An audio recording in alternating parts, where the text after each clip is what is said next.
It's a quick alert on the Radia tapes where the Supreme Court has constituted a 6-member team to probe the criminality aspect of the Radia tapes transcripts. Meenakshi Bhanja joining us with the details. Yes, Meenakshi. Yes, Anand, the Supreme Court has today formally constituted the 6-member team to probe the criminality aspect of the Radia tapes transcript. You'll recall this assumes significance in the light of the matter being closely considered and monitored by the Supreme Court, and Prashant Bhushan, the petitioner in this particular instance, was seeking from the Supreme Court a disclosure of the transcripts of the court of the Radia tapes, beg your pardon. That has not come by.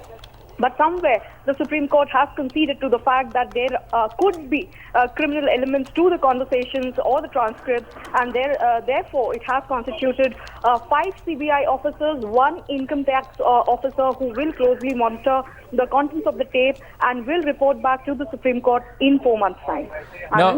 Now, during this time, what are the various aspects, and are they supposed to report back periodically or wait till that period of 4 months to try and ascertain the overall criminality of these reports? And can these transcripts be made public? Well, Anand, I'll answer the last part of your question first. Absolutely not. I mean, in the last date of hearing, the Supreme Court expressed serious concern about any content of such tapes being made public. As a matter of fact, the Additional Solicitor General Hareen Rawal, representing CBI at that point in time, made a verbal assurance to the top court that if only the Central Bureau of Investigation was the agency that was in charge of, monitoring or closely studying these tapes, then he gave an assurance to the top court that no such leaks would come by.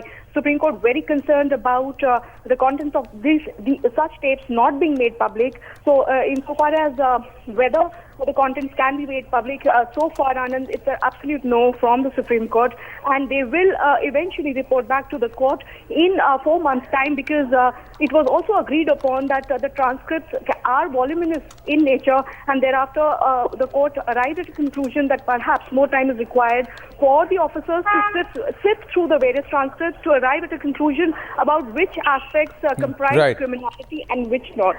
Thanks for that, Meenakshi.